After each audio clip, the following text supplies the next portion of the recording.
Both boats are fast, but the new one's slightly faster.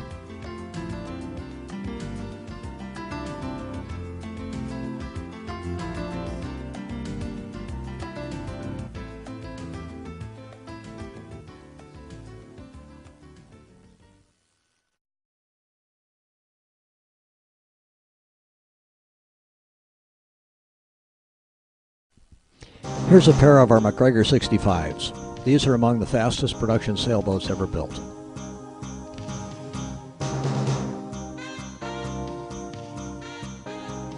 Here's the big race in very, very light air with our MacGregor 70. The outcome was never in doubt. This is an example of blanketing where one boat, the 70, steals the other boat's wind. We handicapped the 70 by removing its giant Genoa jib. Now we have a fair race. Two boats going the same direction always results in a race, and sailboat racing is fun.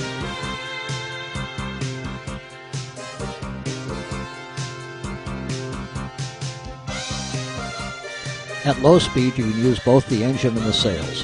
When cruising at low speed in rough water, the sails keep the boat from rolling and give you a more comfortable trip. We are sailing fast and cheating. The engine's running. It's not smart to power at high speed with the sails up because your forward speed can create really strong winds that can overpower the boat. Since we're sailing in so close to a rocky and nasty jetty, we left the engine running at idle to get us out of any trouble, like having the wind quit.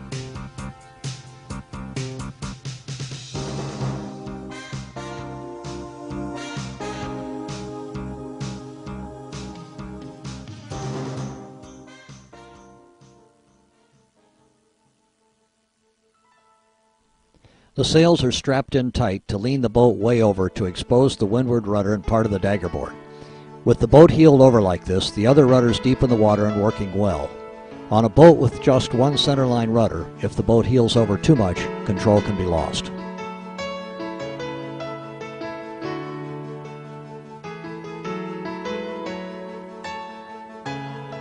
This is the big racing spinnaker, set on a long removable bowsprit. It adds a lot of power and can drive the boat at planing speeds. Jibing the racing spinnaker is easy. There's so much gap between the front of the sail, the tip of the bowsprit, and the boat's forward permanent headstay, the sail just passes right through on its way to the other side.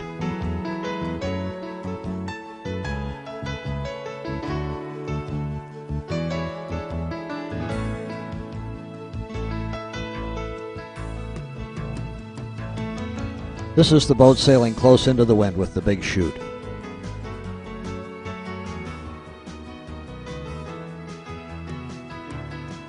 This is the small cruising spinnaker. It fastens to the nose of the boat and not to the end of the long bowsprit. It tacks and jibes just like a Genoa. The boat here is really moving. Notice a smooth, clean wake. Sailing across the wind or downwind, it adds a lot of speed. No extra hardware is required for this sail.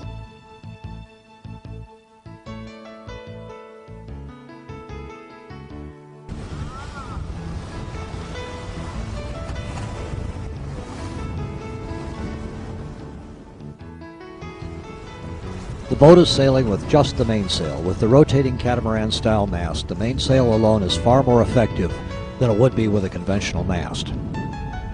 This rig is perfect for high winds, learning to sail, or for just lazy sailing.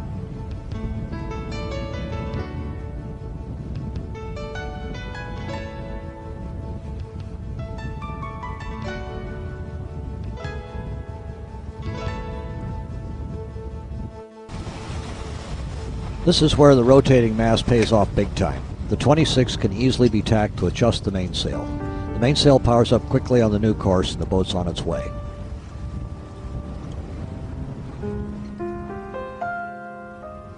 When the wind increases, we roll the jib, or Genoa, up on the furler. The furling line leads back to the cockpit. In heavier wind, the boat's moving along nicely with a reefed main and partially rolled Genoa. In strong winds, with reduced sail area, it'll be faster and easier to sail.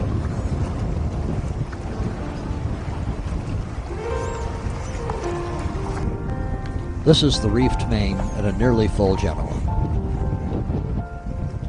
In New Zealand, the boat is sailing just with the Genoa.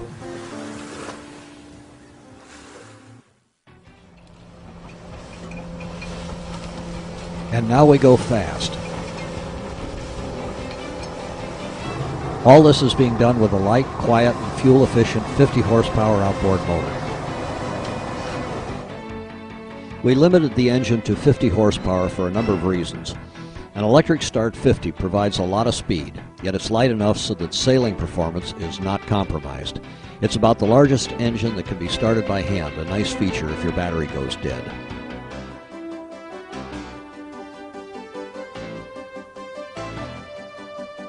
Over the years, there have been many attempts to make a good combination powerboat and sailboat. Most have been failures because they were too heavy or had unsuitable hull shapes. There's absolute proof that it can be done without compromising sailing or powering. And here it comes. The 26 has two engines, the sails and the motor. If a conventional powerboat's engine quits when you're offshore or on a remote part of the lake, you're stuck there until outside help arrives. With this boat, raise the sails and head for home. This is Catalina Island, 20 miles off California's coast. In the background is St. Antony's Lighthouse, marking the entrance to England's Falmouth Harbor.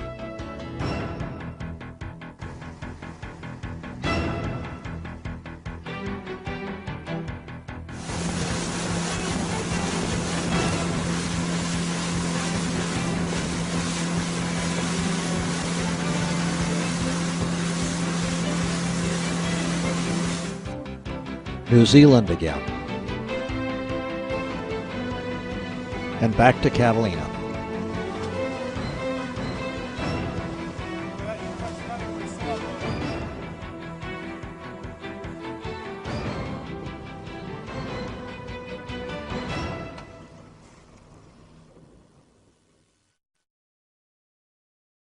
The new 26M is slightly faster than our prior 26X. Both boats have identical engines and carry the same weight. The new boat's in the foreground.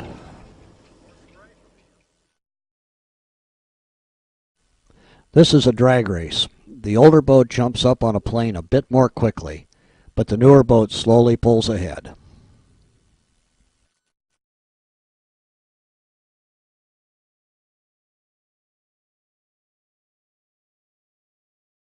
The MacGregor 70 may be faster under sail, but it's no contest under power. The 70 is going 13 miles per hour, fast for a sailboat, and the 26 zooms right on by.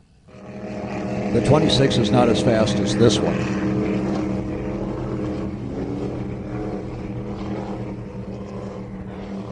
Or this one. Back to reality.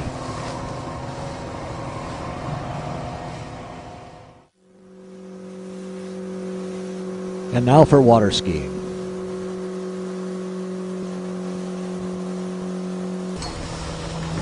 You can't do this with other sailboats.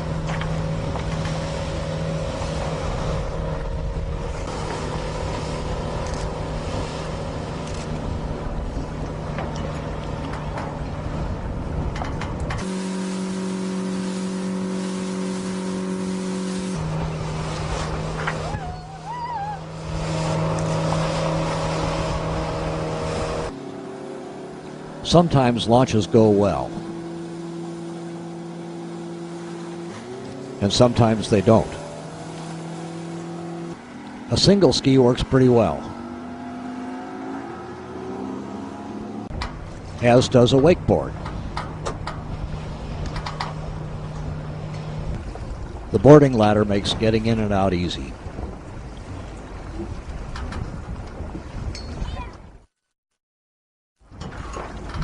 The ladder's retracted.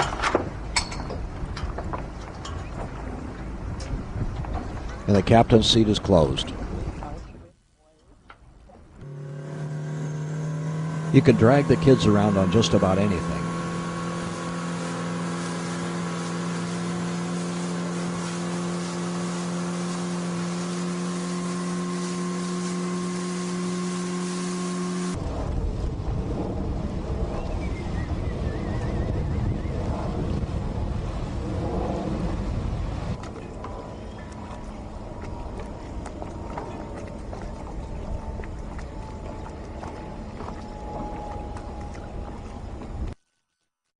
We drilled a hole in the bottom and let it fill. The solid foam flotation keeps it afloat. Most boats of this size do not offer this essential safety feature, and their heavy keels can pull them straight to the bottom if they're damaged or flooded. With the water tank full and my 180 pounds on the rail, there's very little tipping. With other boats, you'll see some really serious tipping when loaded like this. With the water tank full, we pull the boat over on its side. It takes about 130 pounds at the top of the mast to hold it down like this. When the mast is released, it rights itself in about 1 second. The mast is sealed to help prevent a complete rollover. Engines can quit. For a boat without sails, here's one solution. Embarrassing, but a solution. With sails, you can get home, or you can just paddle. Here are a few scenes that tell better than words what this sport is all about. There's no lower cost or nicer way to spend time than sailing, and there are few things in the world that are as quiet, graceful, romantic, and just downright fun.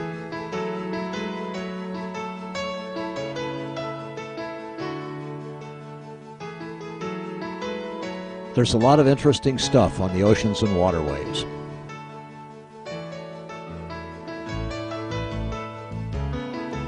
This is an offshore oil rig. Environmentalists hate them, but they make great racing marks, especially at night. Many shorelines are loaded with wonderful restaurants. These can really brighten a voyage. Sailing should not be without luxury. The big dome is where the Howard Hughes flying boat was kept. This is the Queen Mary, landlocked.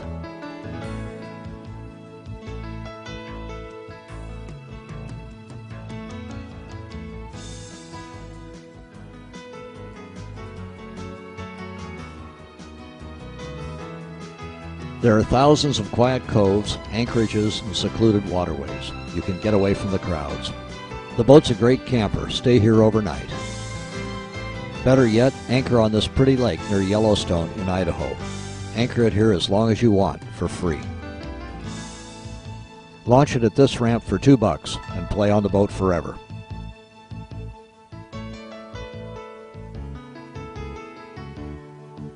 This is the Newport to Ensenada race. There are 500 sailboats out here milling around prior to the start. It tows well. Even dolphins like to play with it.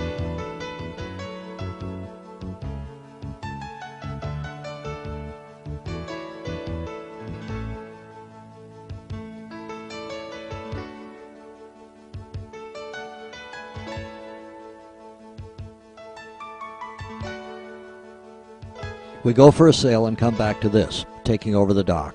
Now what?